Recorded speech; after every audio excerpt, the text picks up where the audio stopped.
जे रिसाले में खुश आमदीद सभिनी दोस्तनि खे सिक भरियो सलाम।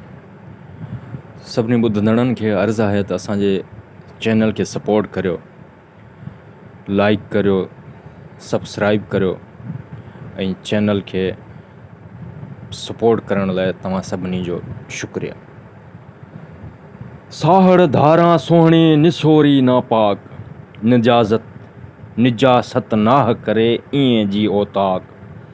हूअ जे खीर पियाक पासे तिन्ही पाक थिए। साहड़ धारां सोहणी ही तां जनबी जूअ, हिन पाणी सी पंहिंजो मोर न मथो धूअ। जे पिरीअ पासे हूअ त कर तोॾे तड़ कयो। साहड़ धारां सोहणी ही तां झुके ज़ाल, तोॾे तप शुरू थियो हीअ हेणीअ जा हाल। जॾे रिय जमाल उघे त आहूं करे।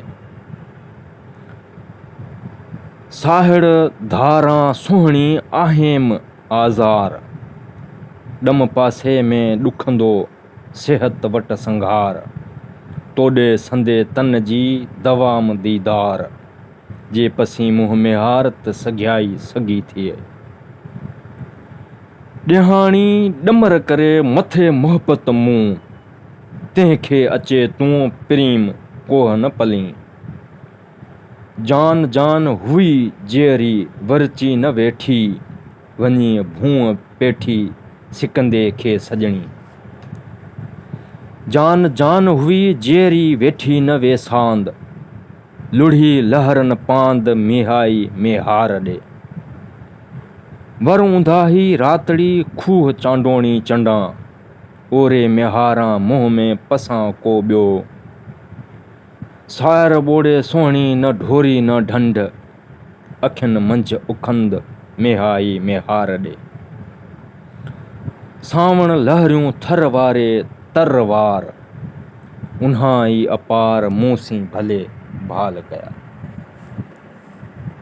मुंहिंजूं सभेई आयल माउ मन मुरादूं पिनियूं, जहिड़ी पिरियां ॻाल्हिड़ी तहिड़ी ॿी न काओ।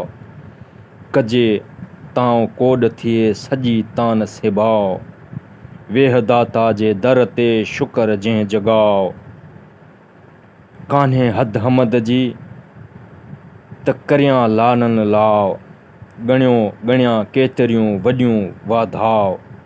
सो मूं हथां न थिए जेकी तूं जॻाओ, तूं सॼियूं तो सिंधियूं सिकन तूं ही साओ। अॼु तुंहिंजे उञियूं लोचन तूं ही लाओ, दिल दाहीं रे न रहे मूंखे माठ जॻाओ।